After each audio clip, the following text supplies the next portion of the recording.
Fernando Vergel, decano del Colegio de Abogados. ¿Cuántos años lleva usted ejerciendo de abogado? 54 años. 54 años. ¿Y cómo ha cambiado? ¿Cómo ha evolucionado Bueno, vamos a ver, la justicia no ha evolucionado. Realmente la base jurídica de la justicia, que son las leyes fundamentales, evidentemente hay una época anterior a la Constitución y una época posterior.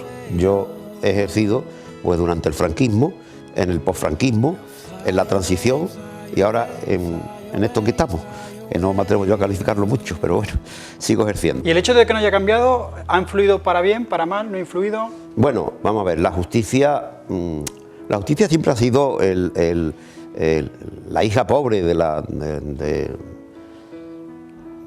gobierno. O sea, la inversión en justicia no interesa, la justicia nos da muchos votos. Porque hay muchas personas que estudian Derecho para meterse en política. Bueno, es casi un marchamo de calidad para el político, ¿no? Evidentemente. Bueno, vamos a ver, la política, yo no creo en la vocación política, puedo creer mucho en la vocación, en cualquier otra vocación de ejercicio profesional, ¿no? Por ejemplo, la abogacía sin vocación, yo muchas veces digo en los informes o en las aperturas de los másteres, en las juras de nuevos letrados, que una cosa es ser abogado y otra cosa es ser mercenario de la justicia, ¿no?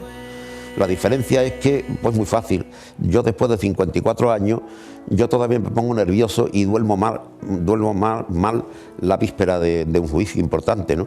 Y aunque no sea importante, para el cliente quiere que sea su único asunto el que lleve el abogado, que le atienda cuando él lo desea, y la servidumbre hacia el cliente es muchas veces, en fin, crea algunas veces situaciones un tanto insólitas. Usted dice que la justicia no funciona e incluso por falta de medios. Destacados políticos que llegaron a decir que la justicia era un cachondeo.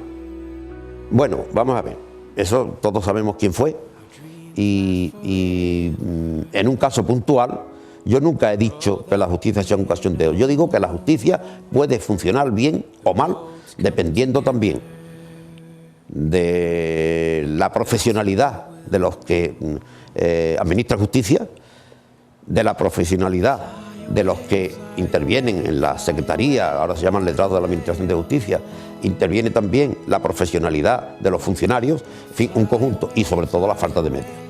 Es decir, nosotros siempre estamos por debajo del límite de otros países donde hay más órganos judiciales, incluso con el mismo número de habitantes, ¿no? En España hay siempre falta de medios materiales y medios humanos.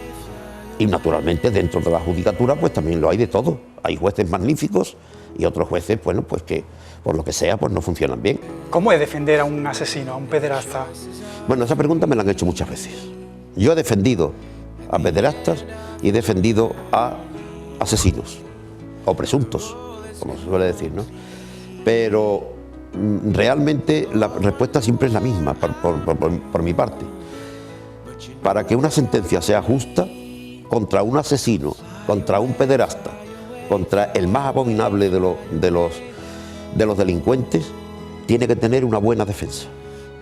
Para que efectivamente, se dice por alguien con mucho más autorizado que yo, que el abogado sabe encontrar ese pizca, ese átomo de buena voluntad o de buena persona o de algún detalle significativo para que descubrirlo y exponerlo a la sociedad. También hay una cosa fundamental: la justicia justa no es aquella que algunos desean. La justicia justa tiene que ser de acuerdo con las leyes, y muchas veces los abogados lo que luchamos en contra de la evidencia, como es naturalmente, es en la penología del delito que se le imputa, es decir, de que el delito, bueno, pues la pena que se le imponga disminuya dentro de los parámetros que el Código Penal, con las circunstancias atenuantes y con otra serie de circunstancias, pues puede aminorar el sentido de la pena. Yo entiendo que el papel del abogado es defenderlo, además, como bien dices tú, para que se considere una justicia justa, pero ¿se puede llegar a dormir tranquilo defendiendo a una persona que ha acabado de esta manera con la vida de alguien, llegar a casa, ver a tu familia de entorno y decir que podría haber sido una víctima? Bueno, vamos a ver, aquí hay que distinguir entre la persona del abogado, como persona que es decir, fuera de la toga, y el abogado con la toga puesta. El abogado con la toga puesta tiene que prescindir de esos temas y naturalmente defenderlo. Precisamente una de las reformas que ha sufrido la justicia ha sido la prisión permanente revisable a raíz de un caso sucedido en Huelva. ¿Usted cree en la reinserción? ¿Cree que la prisión permanente revisable...? Yo creo en la reinserción. Lo que no creo es en los sistemas que se utilizan para la reinserción. O sea, la persona que tiene voluntad de reinsertarse, le estoy poniendo un caso. O sea, que no es incluso verídico, ¿no? Como diría ese famoso cómico ya fallecido hace años, ¿no? Entonces, bueno, yo creo que efectivamente la reinserción es posible. Y yo he conocido casos, incluso en los que yo no he intervenido, que luego esa persona se ha reinsertado.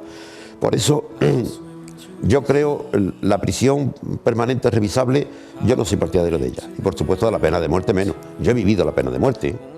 Sí, yo no he asistido nunca a una ejecución, pero a mí lo que más me impactó en la antigua prisión provincial a la que yo asistía, aquello tenía una infraestructura pues tercermundista, incluso las ruedas de reconocimiento era por un ventanuco indigno, en el que, por cierto, ya como te he dicho, yo me río de mí mismo, me tenía que poner una caja de cerveza para yo mirar las ruedas de reconocimiento, los cinco personas, entre ellos el presunto investigado, pues a mí me impactó mucho cuando yo pasé por el patio de la prisión y vi los 4 agujeros en el suelo para la silla del garrote vil.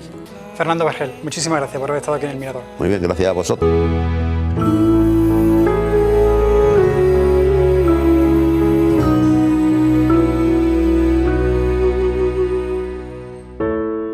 Dreams last forever, for all that we know. The roads come together